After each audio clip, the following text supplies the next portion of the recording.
শুক্রবার দিন সকালে ঘুম থেকে উঠেই আগেই বাজারে চলে গেলাম। টুকিটাকি বাজার ছিল যা এক সপ্তাহেরটা একবার না করলে পরে সারা সপ্তাহ করা যায় না। বাজারে যাওয়ার পর দেখতে পেলাম যে সবজির দাম আমরা যেমনটা কম মনে করি আসলে ঠিক তেমনটা কম না। সব কিছু মিলিয়ে বেশ ভালোই দাম, তবে দোকানদারদের সাথে কথা বলে পারা যায় না।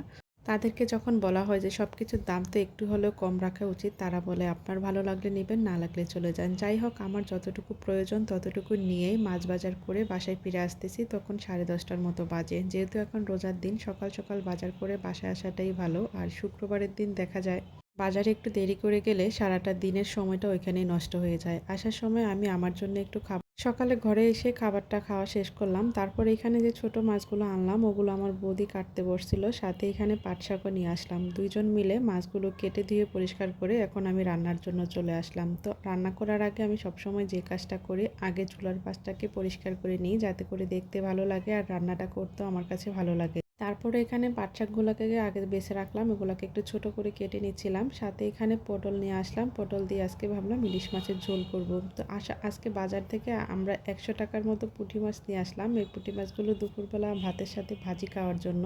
একটা অবাক করা বিষয়, আগে পুকুরে যখন মাছ ধরতো বাড়িতে সবসময় পুঁটি মাছ আমাদের খাওয়া হতো না, কিন্তু এখন এই পুঁটি মাছের কেজি 500 টাকা করে কিনা লাগে।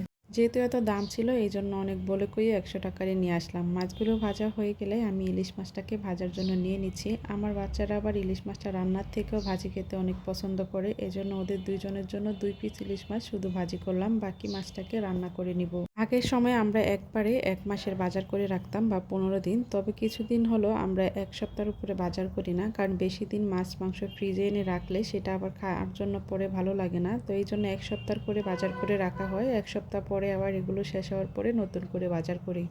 আমার এখানে বাকি রান্নাটা প্রায় কমপ্লিট হয়ে গেল, মাছ ভাজি সাথে এখানে শাক। এখন শুধু ভাত আর ইলিশ মাছের ঝোলটা আছে, এই দুইটা রান্না করলেই দুপুরের রান্না কমপ্লিট হয়ে যাবে। আসলে আগে একটা সময় ভাবতাম যখন মা বাসায় না থাকবে সব কিছু একা হাতে কিভাবে সামলাবো, তবে মানুষ সব সময় অভ্যাসের দাস। যখন সে একা থাকে নিজে নিজেই জানে কিভাবে তার সংসারের সব কাজগুলো গোছানো লাগবে। ইলিশ মাছগুলোকে আগে হালকা করে ভেজে নিয়ে আলু আর পটলটাকে একটু মশলার সাথে কষানোর পরে এখানে মাছটাকে দিয়ে দিব। তারপর যখন ঝোলটা হয়ে যাবে তো এখানে মাছটাকে নামিয়ে নিলেই কিন্তু ইলিশ পটলের ঝোলটা হয়ে যাবে। আমার তরকারি রান্নার আগেই ভাত রান্না হয়ে গেল, ওইটাকেও ফ্যান ঝরার জন্য রেখে দিলাম। আর ইলিশ মাছটাকে এখন আমি নামিয়ে তারপর রেখে দিচ্ছি। ইলিশ মাছগুলো তেমন বেশি বড় ছিল না, তবে দামটা কিন্তু আমার কাছে মনে হয় অনেকই ছিল। সবসময় দেখি যে সব কিছুর দাম মনে হয় বাজারে একটু কম, কিন্তু যখন নিজেরা বাজারে কিনতে যাই তখন বোঝা যায় যে দাম আসলে সব কিছুর কমলো না, আগের থেকেও একটু বাড়লো।